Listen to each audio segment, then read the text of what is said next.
GKFX Prime presents the Market Analysis Webinar. Hello everybody, welcome to another edition of the weekly webinar. We've had a big breakout move in gold and silver. It's been something we've been talking about for a while. Gold has completed that big double bottom pattern, reached its objective. Still looking at some choppy markets in Bitcoin, big sell-off in Dogecoin over the weekend with that SNL hit, so that's weighed on Bitcoin a little bit, but Ethereum smashed out to 4,000 for the first time. So similar theme to when we started last week's webinar, big moves in Ethereum over the weekend.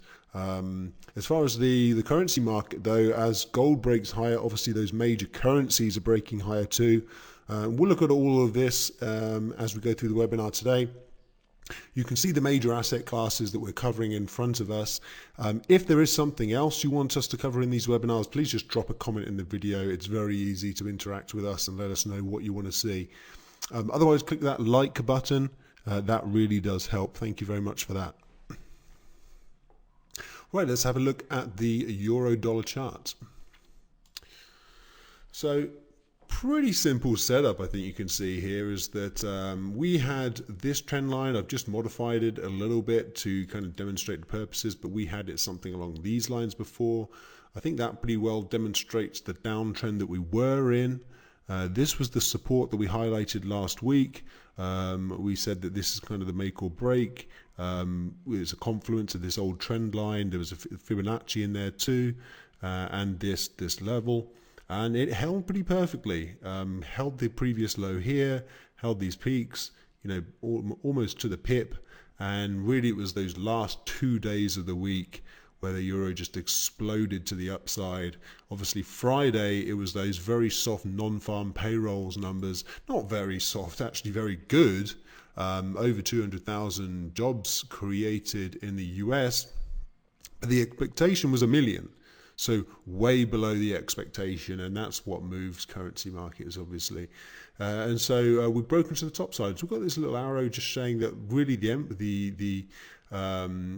what the price has done is broken to the top side, and when it does that, we're just saying the overall trend tends to be to the upside. We've rallied up. That was a bit of a kind of bear market rally, if you like, pulled back, and now we've made a higher high. So higher high plus the higher low here speaks to an uptrend. So next upside target is the 122 level. Then we've got this spike high back here, but it's on a longer term basis. It's looking like we're resuming this bigger uptrend, and that generally speaks to a move up to test the previous peaks and possibly move beyond. We're not predictive here, but we're going with the trend, which is to the upside at the moment in the euro, and it's generally a drop in the dollar, which after a really solid start to 2021, this was the dollar strength really throughout 2021, started a bit in late December. It kind of topped in late December, and really this year dollar been gaining, and now this is just a sustained dollar weakness. You can attribute it to all sorts of things. I think the strong reopening of the economy, massive surge in commodity prices, and just the Fed downplaying any chances of tapering soon. That seems to be the main things that are pushing down the dollar and pushing up other currencies. Now this is the British pound. Again, a pretty clear breakout as we start the new week here. The pound had been lagging behind the euro and other major currencies, but this is very clear. I mean, this is just a rounded bottom where it's corrected, is rounded, put in 1, 2, 3, 4, and then 5 times lucky is often the case, breaking to the top side. So it was and obviously this is the 140 level as well. So a round number, a consistent resistance, broken to the top side. Now we haven't closed for Monday yet, so we could still reverse to the downside. We don't know what happens yet, but it's looking bullish for now, and that suggests they move up to test the old highs above 142, and it speaks to a move beyond it. We may get a little better pullback into some. It's not to say we have to stay above 140 again. We might get a little dip back towards some value area in which you can enter the trend, but it looks solid for the pound at the moment. And keep in mind that the Bank of England did a kind of mini taper in the meeting last week, and so that's quite supportive of the pound too. They're not the amount of QE, the bond buying that the central bank is doing. The overall amount is staying the same, but they're reducing the amount of money printing in effect that they're doing every month.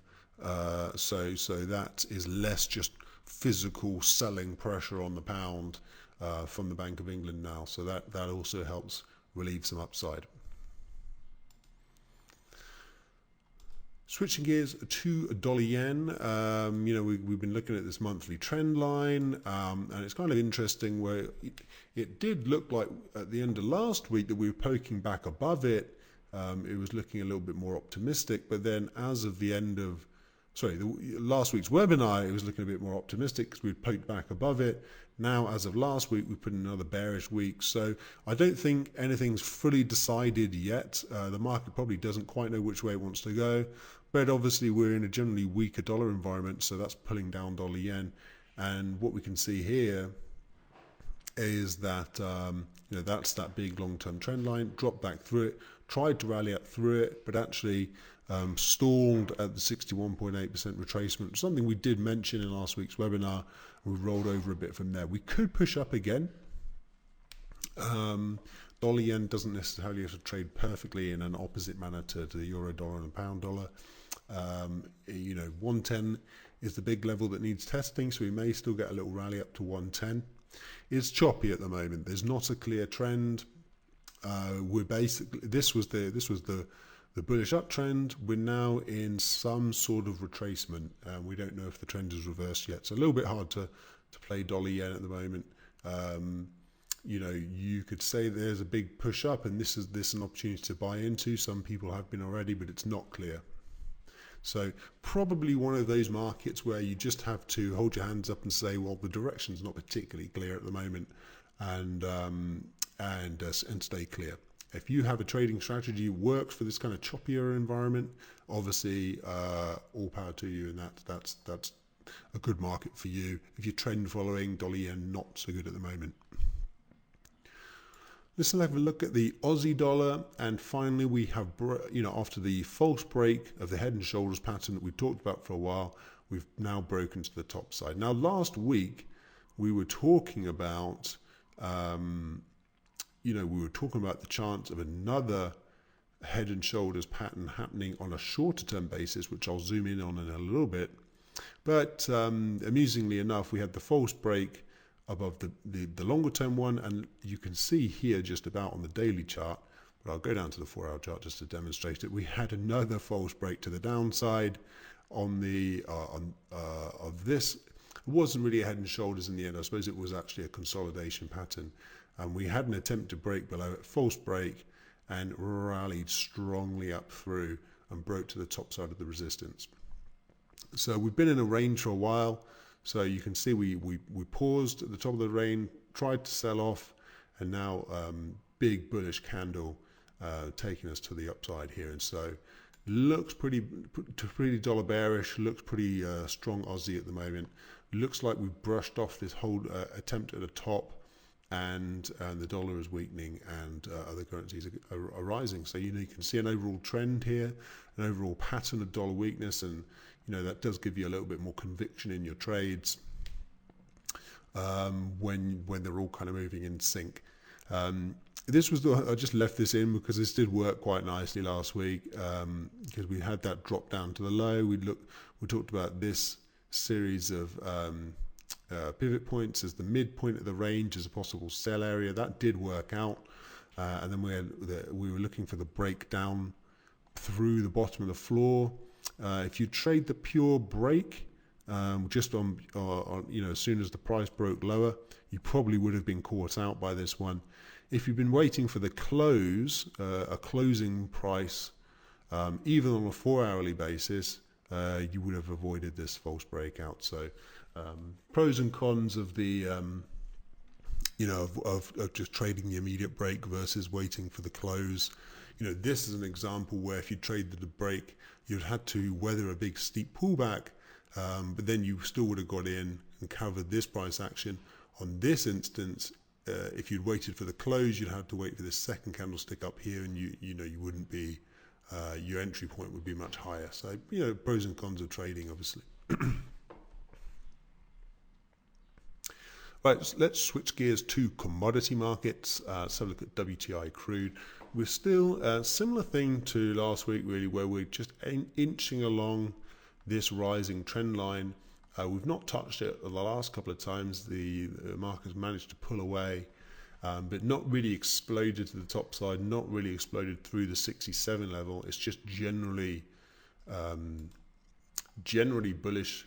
This was fairly textbook trading as of last week, where we had a rally up. We were making higher highs and higher lows. If we looked to buy the dip, we came back down to the 61.8, spiked through it a bit, but then held it on the second period candle and moved up from there. So there has been some sort of new high. There's been a pullback, so you would expect a new high to be made again. If there isn't one, then that's a sign of weakness in the market. The first sign of weakness would be a failure to make a new high. Then we roll over and break below this rising trend line. That's when we would turn a bit more bearish. But for the moment, oil still looks pretty well supported. It's just kind of chugging along. Maybe some more momentum would come into the market if we actually were able to take out 67 or 68, wherever that high was. Gold is really where the excitement is. I probably should have a silver chart on here. I do actually have a silver chart. Let's have a look at that too. Here's gold. And this is that. It took a while, took some patience, but actually, as I was talking about in last week's webinar, it did turn out to be fairly textbook, where we broke out through the neckline, pulled back and tested the neckline, and then pushed out to the top side and reached that height objective of the pattern. So actually ended up being pretty textbook technical analysis from gold. If you'd bought in on this retest, it's pretty to the pip perfect trade if you look at the first peak and you look at where that rallied. So gold very interesting. Definitely turned more positive, obviously, after a pretty rough start to the year. Gold looking distinctly more interesting now. And so this is our daily chart. We're still under the 200-day moving average. So we can probably expect, there's that peak that last touched the 200-day moving average, and the 200-day moving average itself is very flat. So we can probably expect a confluence of resistance. That's also around 1850, so something of around number 2. So 1850 is right there. So you can see 1850, the previous peak, and the 200 DMA. All potential resistance there, but I would say that and obviously we've just met the objective of the pattern as well. So there could be some profit taking in this area, and there's still a little bit of a way to go to really say this market is kind of on the long term basis positive. Also got that declining trend line through there as well. So watch out for this area, but that could be an area where we dip. But it's just definitely looking distinctly more positive in gold, and that would be even more so the case if we could get through this area here.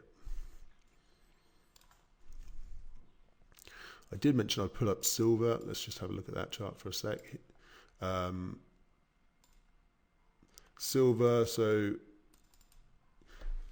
here's that kind of neckline. It's almost a kind of head and shoulders here, an inverse head and shoulders with the neck, the head, the second right hand shoulder, and then we've broken out to the top side, pulled back into under the neckline again, but we've rallied up in the last 3 days and up to the highest levels in, well, basically was that 2 months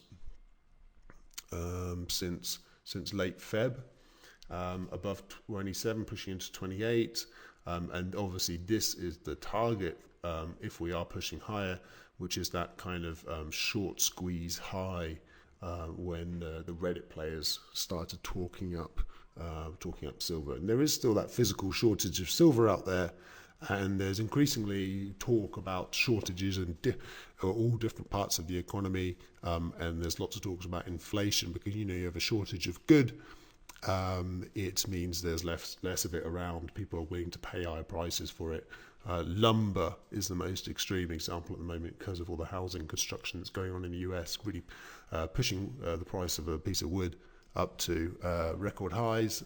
Copper reached a record high last week, another big industrial metal. And silver has industrial properties too. So if it's going to catch up with these other industrial commodities, it potentially has a lot of upside to come, particularly if gold's moving up in sync too.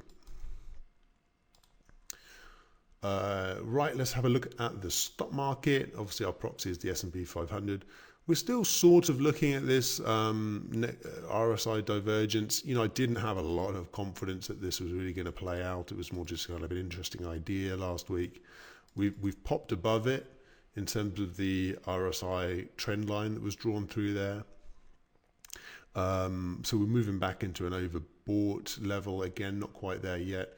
We're still below this this trend line. I don't imagine this is going to play out particularly well in terms of a short position. You probably want to trade the trend of the market. But again, just a reminder, this is where we started the year, a potential downside target if we do get a sell-off in stocks. This is the previous peak, around 4,000, which is another potential downside target if we do get another little sell-off, which we are due. We certainly are due one. But potentially the more conservative approach, I suppose, is you could try and sell the high and you get the best risk reward, or you could potentially just try and wait for a break of wait for a break of support potentially. You'd lose out on this price action, but it'd be a bit more obvious that the market's selling off. Overall, we're in this range though, so if you are just looking, for the time being, this is probably a buy point down here, and if then it gives way, then you have to just quickly flip it around to potentially short down to 4,000. But still, yes, what to say really? It's a very bullish market. It was showing some RSI bearish divergence. It still sort of is. It's not respecting this trend line anymore, but it is making higher highs, and it is just about making lower lows. These ones are almost lower highs on RSI. These ones are just about level about now. So if it rolls over from here under 70 again, that would still be sort of in play. Last but not least, let's have a look at Bitcoin. This chart actually got a bit too messy, really, for my liking, but on the 4-hour chart, it looks a bit clearer. We're still grinding up against this rising trend line, however you want to kind of draw it. Connecting these lows through here. It doesn't necessarily represent the price action too well at the moment, but you can sort of see that the trend has been broken. Maybe let's remove that for now. And then you can see that we were struggling around the 61.8 retracement level, but it looks like we're pushing higher, which is kind of what I would have imagined, and that means we're coming up to test this confluence of levels around the 76.4, which I'd mentioned. This is just left in from last week. We're kind of coming up into that zone now, which starts arguably at 60,000 really is the big level that the market's trying to get through. It probably will. It's a very bullish market, but if it doesn't, that could be a reason to think the market's in for a steeper sell-off. It was the previous peak here. It would be kind of making like a bit of a head and shoulders. It'd be a retest and a failure at this broken wedge pattern. For a second time. So there's definitely a few things for it to get through at 76, maybe even be in for a little short-term sell-off and potentially something bigger. But I think if you assume it's a bullish market, probably what you want to kind of do is wait for it to get through 60,000 and then play the move to the top side. And again, if it doesn't, if we see it get up to 60,000 into this zone, and then sells off some certain amount that you would construe as enough proof that it's failed at the area, then then that's when you start thinking about playing the downside of the market. All right, I'm going to call it a day there. Thank you very much for watching, everyone. Good luck trading this week, and make sure to subscribe to the channel so you don't miss next week's video.